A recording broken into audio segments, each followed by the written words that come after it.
Wayikra atau Kitab Imamat pasal yang ke-6. Dan berfirmanlah Yahweh kepada Mose dengan mengatakan, ketika seseorang berdosa dan melakukan pelanggaran terhadap Yahweh, dan dia berdusta terhadap sesamanya mengenai barang titipan, atau mengenai barang pakatan, atau mengenai barang rampasan, atau ia telah memeras sesamanya, atau ia telah menemukan barang yang hilang, tetapi dia memungkirinya, dan dia bersumpah di atas dusta mengenai setiap hal dari semua yang orang itu lakukan sehingga berdosa dengannya, maka akan terjadi, ketika dia berdosa dan bersalah, maka dia harus mengembalikan barang rampasan yang telah dia rampok, atau barang sitaan yang telah dia peras, atau barang titipan yang telah dipercayakan kepadanya, ataupun barang hilang yang telah dia temukan, atau segala sesuatu yang ia telah bersumpah dusta terhadapnya.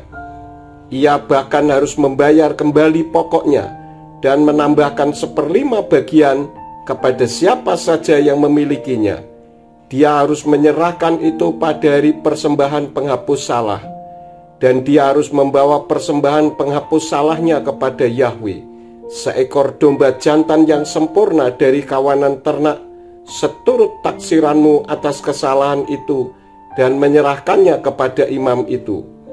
Dan imam itu harus mengadakan penebusan baginya di hadapan Yahweh mengenai setiap hal dari semua yang telah dia lakukan sebagai kesalahan dengannya, maka hal itu akan diampunkan kepadanya. Dan berfirmanlah Yahweh kepada Mose dengan mengatakan, perintahkanlah Aharon dan anak-anaknya dengan mengatakan, inilah Taurat mengenai persembahan bakaran. Ini adalah persembahan bakaran, karena ini dibakar di atas mezbah sepanjang malam sampai pagi, dan api di atas mezbah itu tetap dipelihara menyala. Haruslah imam itu mengenakan seragam lenannya, dan dia harus mengenakan celana lenannya pada tubuhnya, dan dia harus mengangkat abu lemak yang api itu telah melalapnya bersama persembahan bakaran di atas mezbah itu, dan dia harus menaruhnya di samping mezbah itu. Dan haruslah dia menanggalkan pakaiannya dan harus mengenakan pakaian lain, lalu harus membawa abu itu keluar perkemahan ke tempat yang tahir. Dan haruslah api yang di atas mezbah itu tetap dipelihara menyala, tidak boleh dibiarkan padam.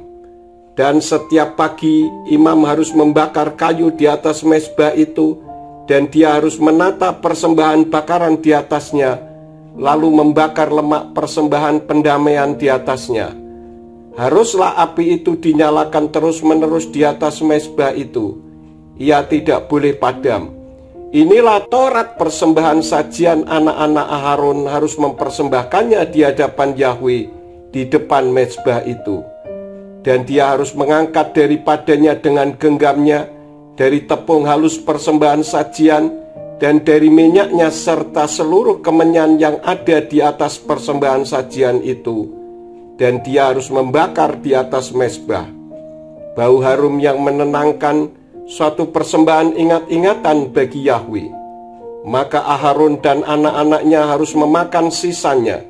Itu harus dimakan dengan roti tidak beragi di tempat kudus.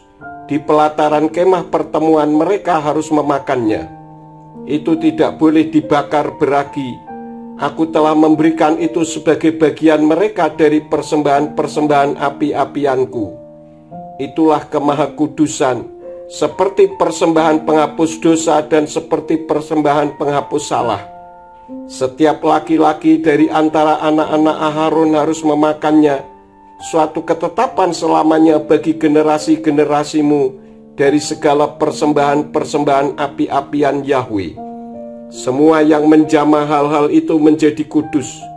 Dan berfirmanlah Yahweh kepada Mose dengan mengatakan, inilah persembahan Aharon dan anak-anaknya yang harus mereka persembahkan kepada Yahweh pada hari dia diurapi. 1/10 eva tepung halus persembahan sajian terus-menerus, setengahnya pada waktu pagi dan setengahnya pada waktu petang. Haruslah itu diolah dengan minyak di atas wajan. engkau harus membawanya setelah rata terpanggang. Engkau harus mempersembahkan potongan-potongan kue panggang persembahan sajian, suatu bau harum yang menenangkan bagi Yahwe. Dan haruslah imam penggantinya yang diurapi dari antara anak-anaknya melakukan itu sebagai ketetapan selama-lamanya bagi Yahwe. Haruslah itu dibakar seluruhnya. Dan setiap persembahan sajian dari seorang imam harus dibakar seluruhnya. Itu tidak boleh dimakan. Dan berfirmanlah Yahwe kepada Mose dengan mengatakan, berbicaralah kepada Aharon dan anak-anaknya dengan mengatakan, inilah Torah persembahan penghapus dosa. Di tempat persembahan bakaran disembelih, disitulah persembahan penghapus dosa harus disembelih di hadapan Yahwe. Itulah kemahakudusan. Imam yang mempersembahkan persembahan penghapus dosa itu harus memakannya di tempat kudus. Itu harus dimakan di pelataran kemah pertemuan. Setiap orang yang menyentuh daging persembahan itu menjadi kudus. Dan apabila darahnya terpercik pada pakaiannya, di bagian darah itu terpercik, haruslah dibasuh di tempat yang kudus. Dan bejana tanah yang di dalamnya persembahan itu direbus harus dipecahkan. Dan apabila dimasak di dalam panci tembaga, maka panci itu harus digosok dan dibilas dengan air. Setiap laki-laki dari antara para imam harus memakannya. Itulah kemahakudusan. Namun setiap persembahan penghapus dosa yang darahnya dibawa ke dalam kemah pertemuan untuk mengadakan penebusan di ruang kudus tidak boleh dimakan, tetapi harus dibakar dengan api.